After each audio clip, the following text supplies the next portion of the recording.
welcome. It's another week at Auntie Sue's Pandemic Kitchen.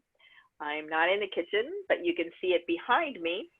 And I am here broadcasting from Maine on my little phone. And I welcome everybody. Tonight's topic is going to be making dandelion wine. And we're going to be talking a little bit about transformation and spirits and spiritual growth and those kinds of things. And I think that one of the things about alcohol, like wine and other substances similar to that, is that they do alter consciousness. As we all know, if you have enough of them, they can alter in all the way into a blackout, which is not such a great place to be. But we do know that it changes our perspective, and it always has. And people have been fermenting sugars and making alcohol for way beyond historical memory, but we certainly find in archaeological sites signs of fermented beverages, as well as fermented vegetables. But fermented beverages are the ones that tend to be more alcoholic. What we do now today tend to make, because of the processing that we have, much more strong alcoholic beverages, even the wines and beer, and meads and various things that have been available from the get-go. I am going to ask everybody to mute themselves if you haven't already. You okay? Okay, because I'm getting a little feedback. All right. So, but when we look at history and we look at spirituality, and we call alcoholic beverages spirits, and that is not an accident as well. So it's there's a wonderful book by an herbalist named John Harrod, Harrod, Buhner, Buhner, John Harrod Buhner, and he's written many books on herbalism, and one of them is about herbal beers, and he talks about the different herbs that got mixed in with the ferments and how they could be more powerful medicines.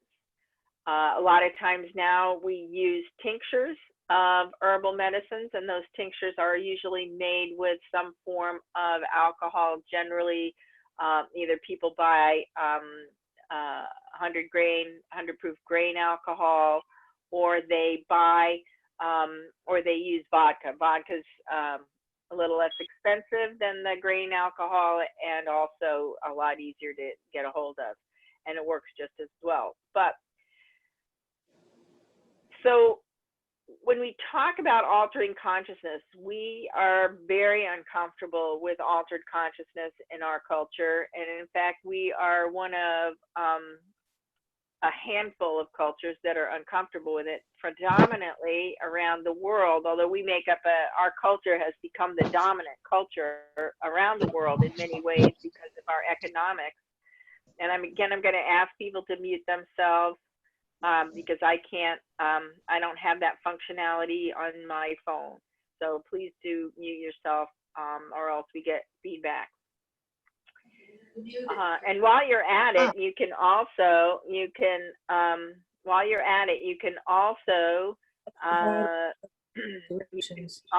like this, or we actually have to do that on the YouTube video to like it and subscribe to my video. So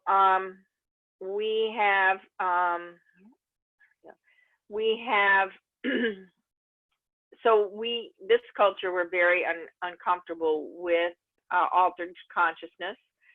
Most of the cultures around the world are not, and use a variety of substances. The more popular one that people are talking about in terms of spirituality right now is ayahuasca from South America. But certainly there were many herbs that are used and have been used.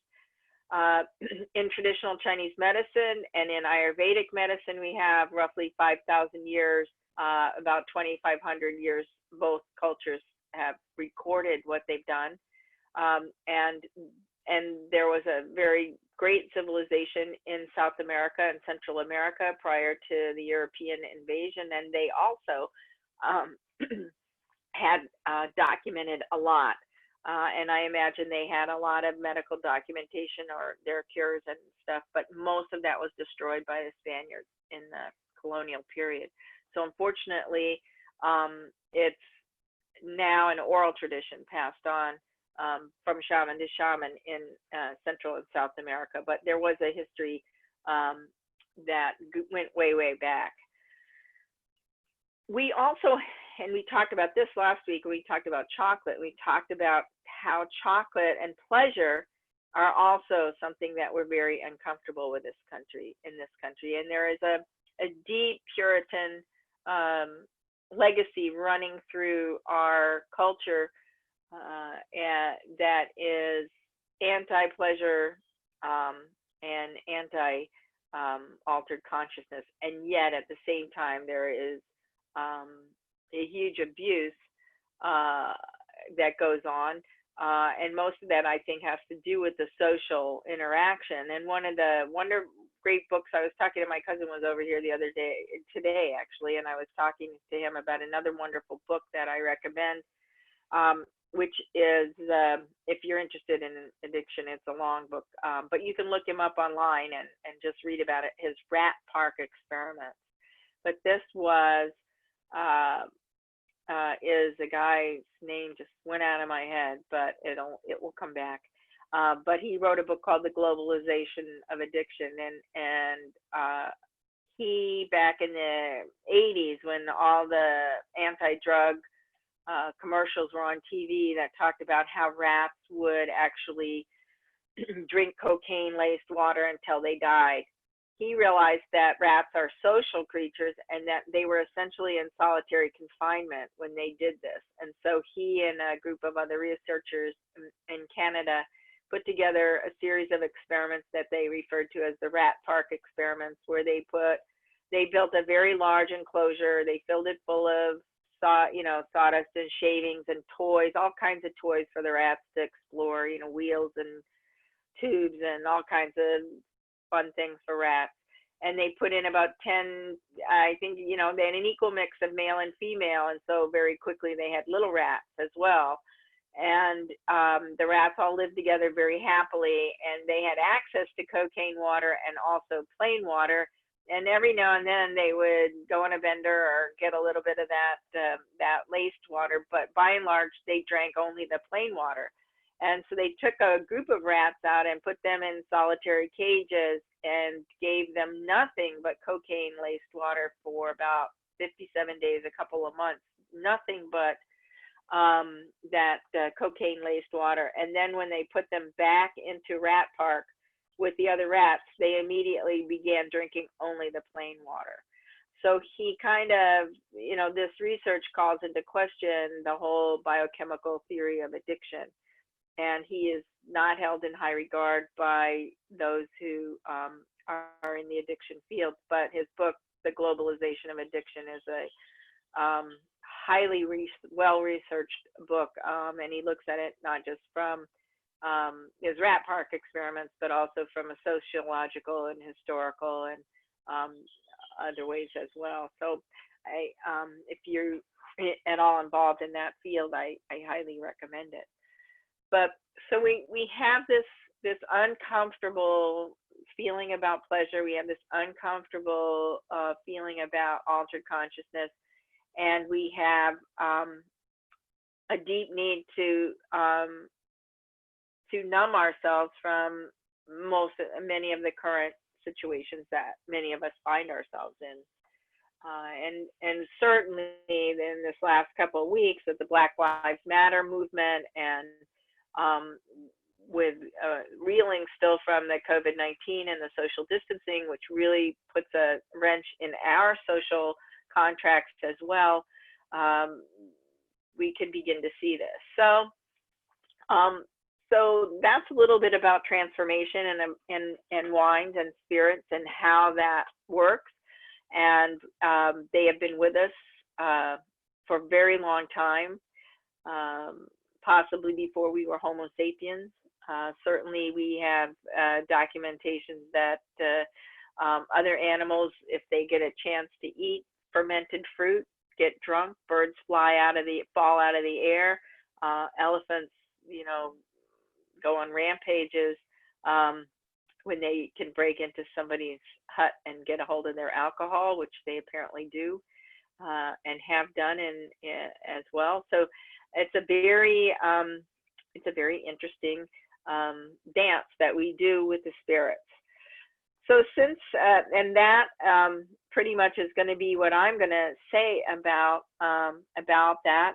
Now we're going to take a look at Tamer is going to share with us some of her experiences with fermenting homemade wines and spirits. And of course, as I said, the manufactured ones are a lot more expensive. The other thing is they take time to make. So either you dole them out in small amounts, or you get, the whole village gets drunk and then they have to wait another couple of months before they can do it again because it takes a while to make the stuff. So Tamer will tell us about that, and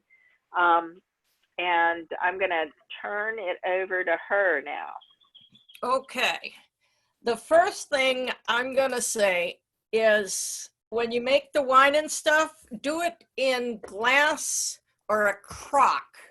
Don't do it like in an old milk jug or an old water jug, because depending on the formula for those jugs, the fermentation could create hydrogen peroxide, which is not good to drink. So you don't want to have it in plastic. Correct. Right. You can get the food grade plastic that they make for winemaking. You can get that, but if you're just doing it at home, use a crock or a crock pot or glass, because you don't want to make yourself sick, and that could do some damage. So make it in glass, make it in ceramic, or that's glazed with something that is food grade. Right. And fermentation crocks, crock pots, those things. Right. Yeah, I just use a gallon jar like you would use for making iced tea or whatever. Okay. You have that jar with you, or you've decanted it out into a smaller jar now? I've put them into smaller jars because I only make a gallon at a time. Okay, so tell us tell us the steps. What did you go through to make the show us the jar that you showed us earlier before we started recording. This is what I have going. You can see the sludge down at the bottom. That'll sink down. It's a little cloudier when I carried it upstairs, getting it out of the cupboard and stuff. And I put Pardon? No, go on what you were saying. Oh, I was going to say I put the wax paper on just to get a good seal in, so you don't get bugs in there. You don't want bugs in there. And do you have a metal top as well, or just the wax paper? I have a metal top as well. Okay. On your regular canning lid. Okay. Right, and bugs do like to get into your. It's both the sugar and the alcohol. They kind of seem to like. Yeah. So, but the first step is to go out with your bucket and get 2 to 3 quarts of dandelion flowers. Then you only have a short season for that, really, to go and get them in quantity. Right. I missed my season here. And you want to do it during the day when the flowers are all open. If they're thinking about going to seed, you don't want them. So you rinse those off, and then you cut off all of the stems and at least the base of the green part of the flower. So you really just want the yellow petals. Right. For me, it's too tedious to take off all the little green petals. Some people do, I don't. I like the idea when you told me in your recipe, which I'll put up on the blog post.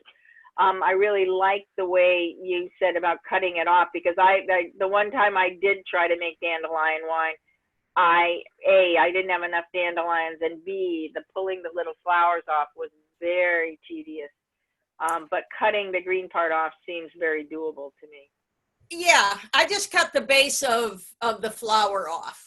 Yeah. And that way you get the milkiness of the stem, that's gone. Yeah. Because that can be bitter, and too much green could make it bitter. Okay. So for that, I take a gallon of water, and then once you clean the flowers, you boil the water, and then you dump all the dandelions in and let it sit on the counter for about 3 days.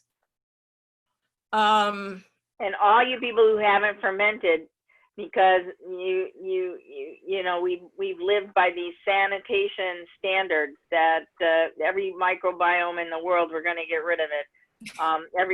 Which we now know is not good for our health. But there is a point when you begin fermenting where you really have to get over your need to have to put everything in the refrigerator and keep everything clean, because fermenting is a somewhat messy process, and it does need to sit on the counter. Yeah, and I cover it usually with cheesecloth and just a rubber band around it, keep the bugs out. And after about 3 days, you add the zest. Oh, next 2 ingredients are 2 oranges with rinds and 1 lemon with rinds. So that you cut up with the flower petals and leave out, or just the flower petals for the first 3 days? Just the flower petals for the first 3 days. And then the next step is you boil it again. You throw in the fruit rinds, cut those up in little strips and get the pith off. Oh, okay.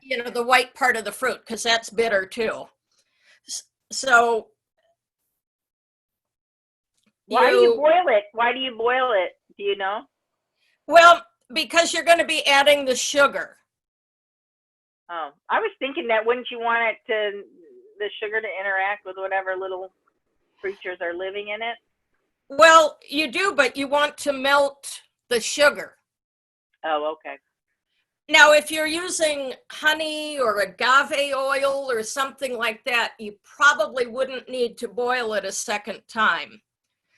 But you add the rinds, and then you'll add 3 pounds of sugar. Now, I was looking at a recipe today that called for like 1.5 pounds of sugar for dandelion wine. So you probably could put less than 3 pounds of sugar. It comes out to under 1 pound of sugar per quart. And I know that's a lot, but the sugar is there for the alcohol to eat, for the yeast to eat to make alcohol.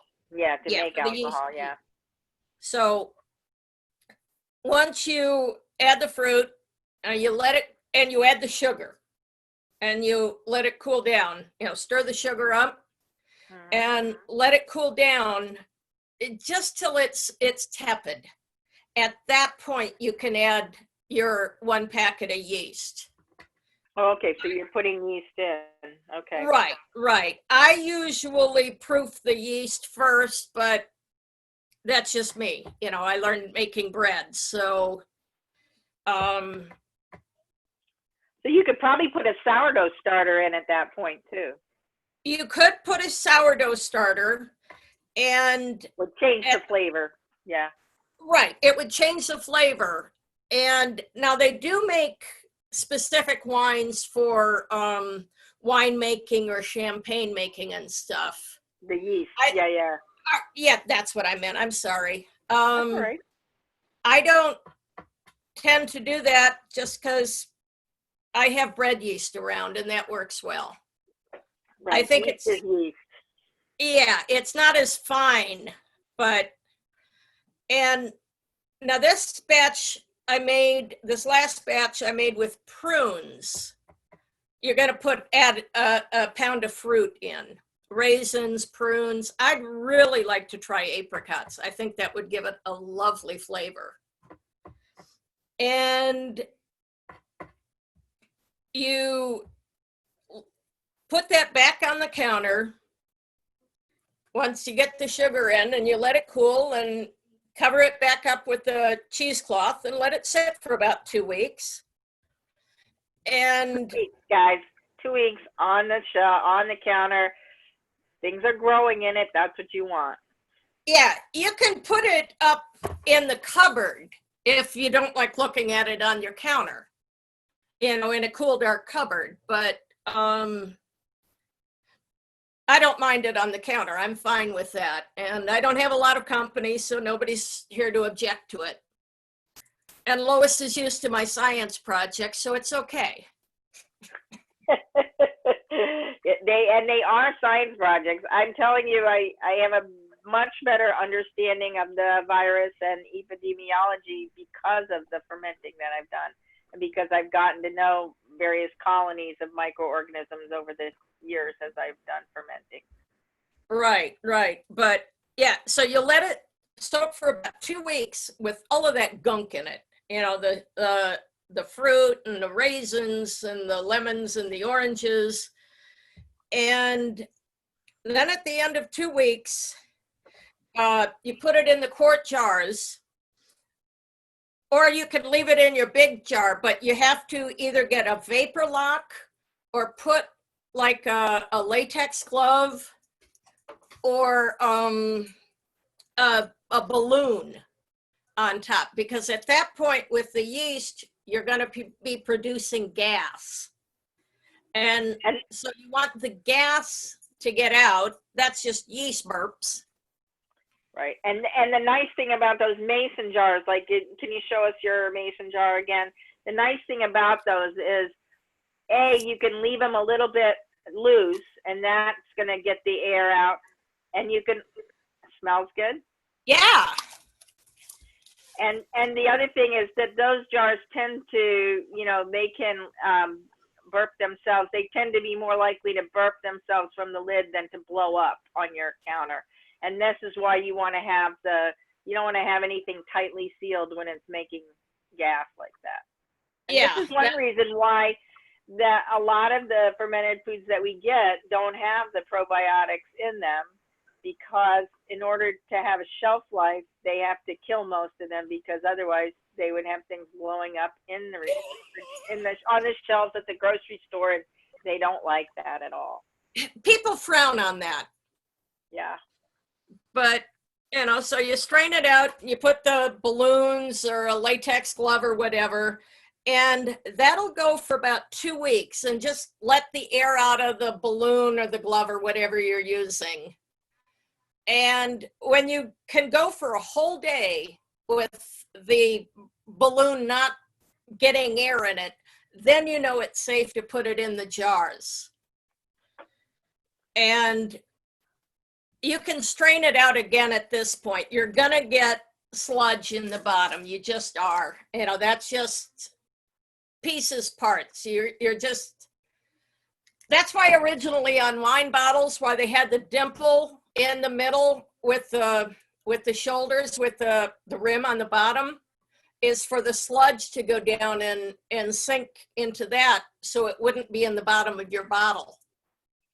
And champagne was always murky because of the fizzing, until a woman developed the méthode champenoise. That was a woman. Her name was Clicquot, which is why there's a champagne named after her, the widow Clicquot, Veuve Clicquot. But she developed a method for decanting out that sludge and freezing it and popping it out, so that was when she developed that technique, that's when they finally had clear champagne. Before that, you drank it in a glass that was not clear, so that you didn't have to see what was going on inside. In your coffee cup in the morning, yes. Right. And at this point, the wine is called a must, M-U-S-T. So if you've ever heard the term something smells musty, That's what it is. And it does smell musty. But that smell will go away after a while, you know, as it thinks about itself and sits in the cupboard for 6 months or a year or whatever you want. You could do it several years if you wanted, but then you'd have to have plenty built up so you'd have enough for each year. Right. And But and people made all their, you know, you know, before we had the stores and everything, people made all their own, and they did keep it, and they reused their bottles. And I know the guy next door to us, he makes 2 big vats of wine. He didn't do it this last year, but hopefully he'll do it again this fall. I always like it when you know, the whole neighborhood smells of wine.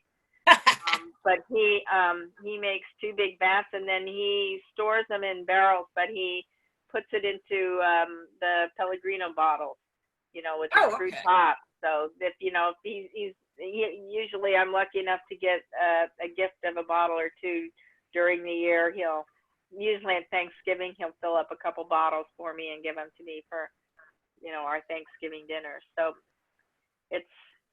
it's a process, but it's certainly something that, you know, like you make a dandelion wine in the spring, and then maybe you're going to make a blackberry wine a little bit further on in the year.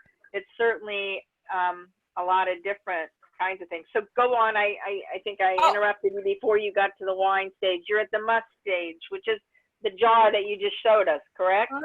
Right. And at this point, you just put it in the cupboard and let it think about itself. With the cheesecloth and everything? No, at this point, I use the wax paper. Okay. Just to give it a good seal. Okay. And that way it can breathe a little bit. So if you're building up any gases, those can escape. And, but give it 6 months or so, and you'll have a real nice winter tonic. And so do you just keep it in those jars until you're ready to drink it?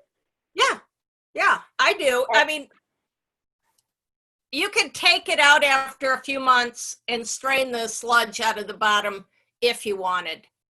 I tend to do that just before I serve it, but that's me. That's probably a good idea. So Tamer sent me a bottle earlier in the season, and I just want to show everybody. Let's see, I'm going to make sure I can see what I'm doing here. Yeah, so this is it. It says Tamer's Dandelion Wine, and it says 2019 because this is from last year. So let's see if I can get a better picture of it. I don't know, 2019, and I have it in the bottle. You can see it's nice and clear. And because it has so much sugar in it, it's a nice dessert wine. And again, you know, you can play around with the recipes. You have to have the patience to, you know, change them around from year to year. And many people do that. And every year is different. No matter if you do the exact same thing, every year is different because the plants are different. And that's, you know, true in the fine winemaking from wherever in the world. You know, Long Island has nice winemaking now. California has. Almost everybody, every state has a winemaker and winemakers, and certainly around, you know, France and Italy are very well known for it. So, you know, these are all, you know, all places where you can, where we see good wine, and it changes from year to year. And that's why the date of the year on a piece of wine is is so important. Yeah. And also, anytime you're fermenting anything, the most important thing I think you can do is get glass. Those mason jars are really good. I get these kinds of bottles if I have a chance as well. I hold on to them. But get yourself a Sharpie marker, one of those permanent markers, and always write on it what it is and put a date. And if I'm making pickles or something like that I know I'm going to eat relatively soon, or if I'm making a yogurt or something that I know is going to have an expiration date, I will always put the date and the year on it as well, so that I can take a look at it and decide whether or not I'm going to try to eat it or not, or whether I'm going to feed it to the dogs. Not the alcohol, of course, but some of the other things. They're not necessarily something I feel comfortable eating, but the dogs don't seem to mind. Yeah, They always like it. they can't read our warnings on it, so they don't care. They don't. They really don't.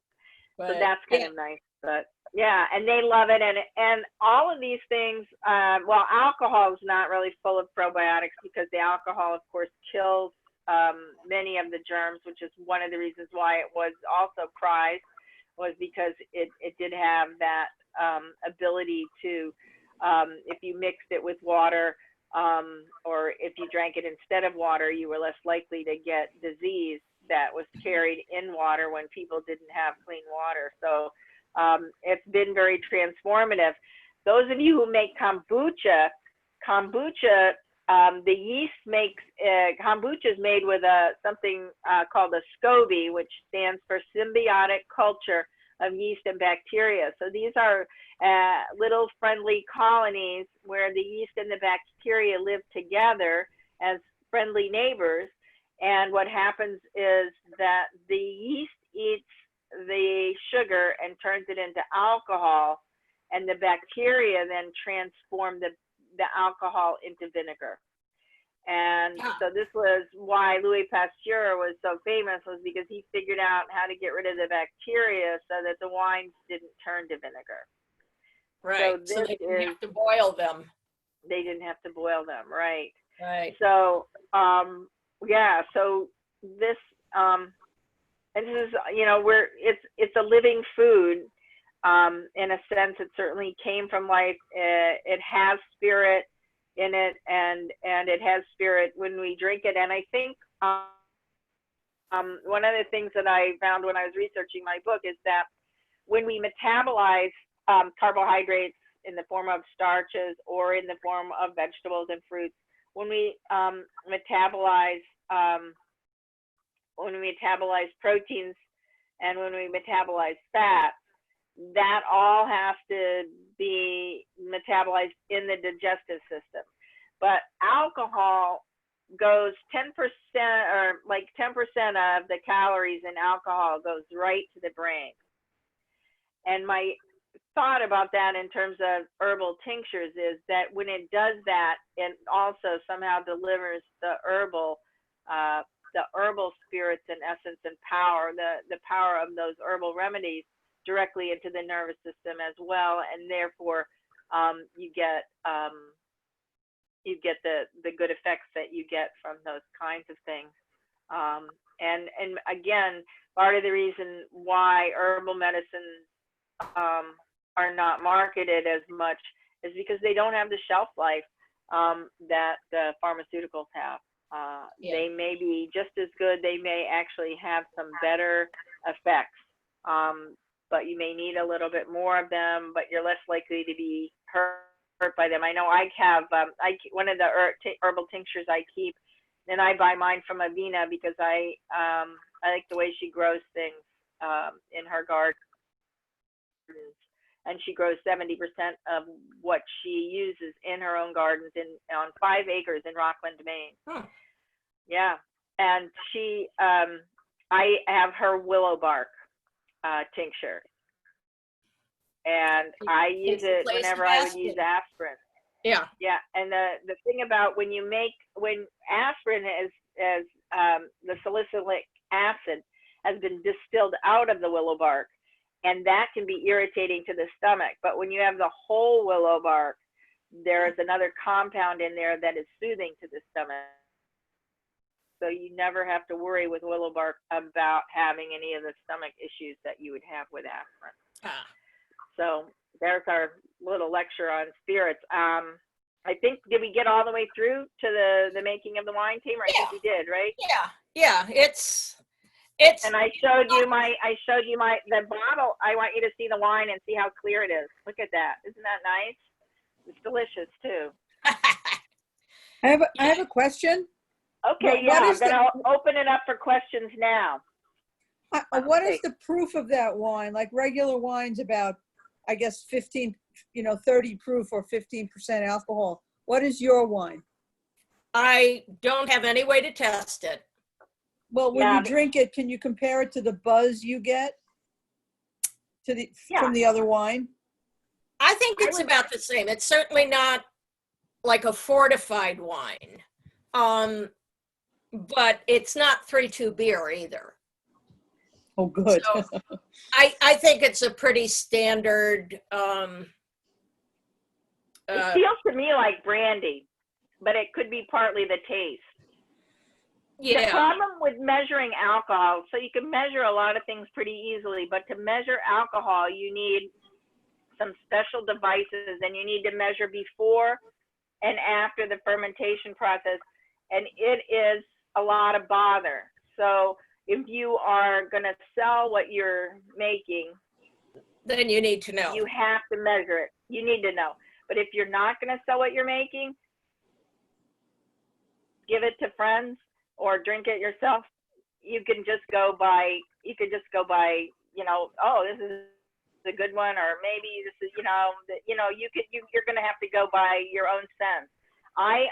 When I make certain things that can have alcohol in them, like I'm trying to think, I've made various fermented things, and I always run them past Marcia, because my wife is in the programs and has issues with alcohol, and she can smell, like, just take a whiff. So she's my tester. But beyond that, like, it does have, what she can tell me is, yes, it has alcohol. No, it doesn't have alcohol, and a smell. Then I have to drink it to find out how much. And more than happy to provide that service, I'm sure. Yeah. Yeah. So, But yeah, are there any other questions anybody's got? I was just going to say my pear tree is doing quite well, so I was going to make some pear wine this fall when I get pears. Excellent. So That's that cool. should be fun. Yeah. And you'll probably have more pears than dandelions, so you could make a bigger batch, I would guess. Yeah. But I mean, you can make as much or as little as you want, if you have the space for it, the counter space. Right. Or the basement space, or whatever it is that you're doing. Yeah. My brother makes his beer and keeps it in the basement, I think. Yeah, I told you about our mishap with the basement flooding the other day. Yeah, Ooh. that's always the downside of basements. Mm-hmm. So do we have any other questions or anything? Nope. All right. Well, I am gonna say so long to our viewers on YouTube, and I'm gonna stop recording, and the rest of you will do a little bit of I want to do a little follow up about this course, and we'll just talk about that, and I'm gonna do that off recording though. So give me a minute here.